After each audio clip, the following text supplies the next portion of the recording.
Министрлер кабинетинин төрагасы Акылбек Жапаров Агродиалог 2024 агрофорумуна катышты. Иш-чаранын алкагында өлкөдө айыл чарбасын өнүктүрүүнүн негизги аспекттери инновациялык технологияларды киргизүү, айыл чарба продукциясынын өндүрүмдүүлүгүн жана сапатын жогорулат, агрардык сектордо туруктуу практикаларды өнүктүрүү жана башка актуалдуу маселелер талкууланды. Министрлер кабинетинин башчысы Акылбек Жапаров өкмөт айыл чарба тармагын туруктуу өнүктүрүү жана бекемдөө, ата мекендик айыл чарба продукциясын сатуу рыногун издөө жана аныктоо, аны сертификациялоо боюнча пландаштыруу иштерин жүргүзүп жатканын баса белгиледи. Биз айыл чарбасына жаңы методикаларды, технологияларды активдүү киргизип, жогорку түшүмдүүлүк көрсөткүчүн берген сапаттуу үрөндөрдү колдонушубуз керек. Эң негизгиси фермерлер кайра иштетүү тармагындагы ири өндүрүштөр, мындайча айтканда, бул чөйрөдөгү чемпиондор менен кызматташып, биригип, биргелешип иштеши зарыл. Ошондой эле экспорт үчүн айыл чарба продукциясынын тийиштүү көлөмү болуп, ар бир тарап утушка ээ болот. Биз дыйкандарды каржылоого даяр турган мамлекеттик банктарды капиталдаштырдык. Ирригация үчүн баардык керектүү техника менен камсыз кылууга даярбыз. Эң негизгиси дыйкандардын эффективдүү биргелешкен иши. Фьючерстик келишимдерге да көнүү керек. Мындан тышкары, аз камсыз болгон үй бүлөлөрдү колдоо боюнча программанын алкагында биз аларга брокколи, помидор өстүрүүнү, тоок багуу менен алектенүүгө үйрөтөбүз. Бул келечекте акча каражат табууга мүмкүндүк берет, деди Акылбек Жапаров.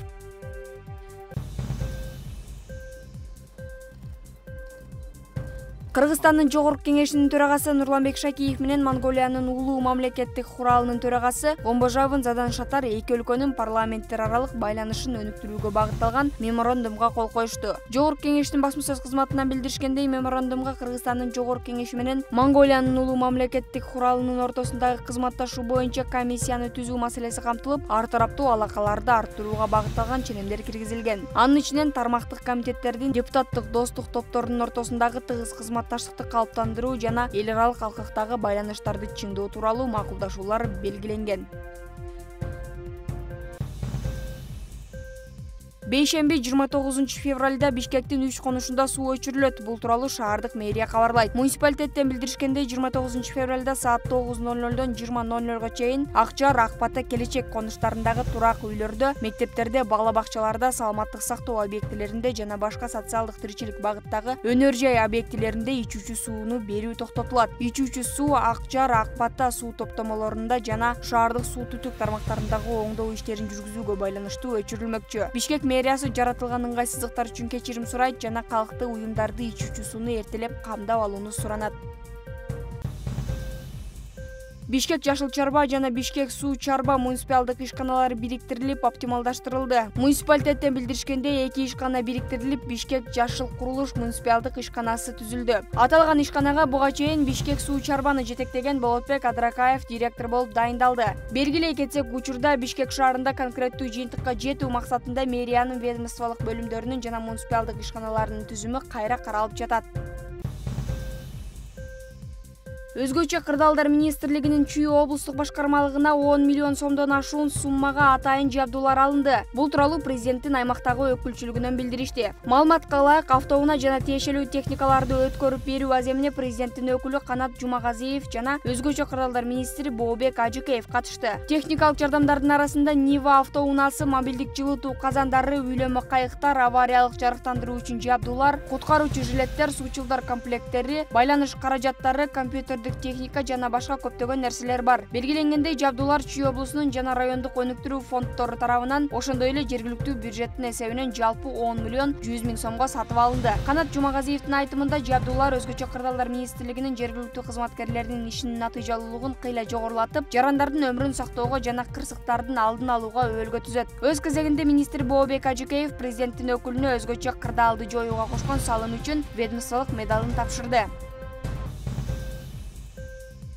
Бишкек шаарында милиция кызматкерлери телефон аркылуу алдамчылык кылган жаранды кармашты. Бул тууралуу Ички иштер министрлигинен билдиришти. Маалыматка ылайык, 2024-жылдын 25 февралында милиция кызматкерлери Бишкек шаарында тергөө ыкчам иш чараларынын жүрүшүндө телефондук алдамчылыкка байланыштуу кылмышка шектүү болгон 2005-жылы туулган ТЖ аттуу жаран кармалды. Тактап айтканда, ТР аттуу жаран 1-май райондук Ички иштер башкармалыгына арыз менен кайрылып, 11 январда ага WhatsApp мобилдик тиркемеси аркылуу аркылуу белгисиз адам телефон чалып, өзүн М-банктын кызматкери деп тааныштырып, коопсуздук маселесине көмөк көрсөтүү шылтоосу менен деп алдоо жолу менен эсептен 1400 АКШ долларын тиркеме аркылуу эки банкта жалпы суммасы 119.600 сом болгон насыя алышканын билдирген. Ошентип алдоо жолу менен жабырлануучунун 244.643 сом суммасындагы акча каражатын алып кетишкен. Кылмышка шектүү 2005-жылы туулган ТЖ аттуу жаран кармалып, сот тарабынан бөгөт коюу чарасы камакка алуу түрү тандалды. Учурда кармалган адамды телефондук алдамчылыктын башка фактыларына катыштыгы экендиги боюнча кошумча тергөө ыкчам иш-чаралары жүргүзүлүүдө. Кылмыш иши боюнча тергөө иштери уланууда.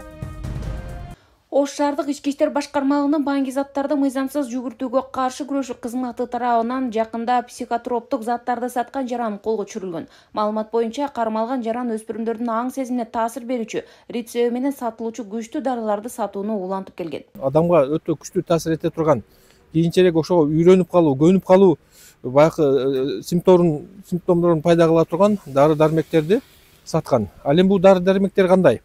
Бул негизинен 3 дары-дармек. Буларды азыркы айрым өспүрүмдөр эс алуу үчүн, мындайча айтканда, эйфорияга берилүү үчүн, же мындай мастык абалга келишүү үчүн ушул дарыларды алып пайдаланып жатышат. Сатылган дарылардын бирөөсүнүн баасы рецепт боюнча 96 сом, ал рецептсиз болсо 200 сом. 200 сомдук дарыны 600 сомго сатып келген. Саламаттыкты сактоо министрлигинин алдындагы дары-дармектер жана медициналык каражаттар боюнча департаменти тарабынан бул жеке кызыкчылыгы үчүн өспүрүмдөрдү уулаган дүкөнчүгө 3-чү ирет 10 000 сом жазана салынган. Жогоруда билдиргендей, ушу көнүп калып, келечекке болгон умтулуусу жоголуп, жабыркаган учурларда болуп атат. Өткөн жылдын декабрь айында эле ушул дарыны пайдаланып, өзүн өлтүрүүгө аракет жасаган өспүрүм кыз тууралуу маалымат бергенбиз. Элдер менен өзгөчө жергиликтүү бийлик органдары, аймактык, элүү башы, көчө башы, андан сырткары кварталдык комитеттер менен биргеликте буларга каршы күрөштү күчөтүшүбүз керек. Бул милициянын гана колунан келе турган иш эмес да. Күчтүү дары ичип ага көнүп ансыз жүрүү кыйынга турган жарандардын оорусу менен күрөшкөн дарыгерлер катаал жаза керектигин айтышат. Психиатрия борборунун маалыматтарына таянсак, өткөн жыл ичинде күчтүү таасир этүүчү дары каражаттарын колдонгон 500 факт катталган. Колдонуучулардын көпчүлүгүн 14 жаштан 18 жашка чейинки курактагы адамдар түзөт. Убактылуу бир махабат рахатка чөгүп, анан кийин өзүн аябай жеңил сезип, психологиясы жана физиологиясы жаман жакка өзгөрүп атканын ал балдар сезбей, бул дары-дармектерге көз каранды оору канчалык деңгээлде көз каранды болуп калган болсо, аны анонимдик түрүндө амбулатордук же стационардык жолу менен дарылайбыз. Айта кетсек, 2023 жылдын ноябрь айынын этегинде Ош шаардык ички иштер башкармалыгынын наркотикалык заттарды мыйзамсыз жүгүртүүгө каршы күрөшүү кызматы адамга атайын рецеби жок, күчтүү таасир этүүчү дары саткан Мир-и-Нур деген аталыштагы дарыкананы жоопкерчиликке тартышкан. Гүлжан Ажиматова, Бектур Калыбек уулу, Ош шаары.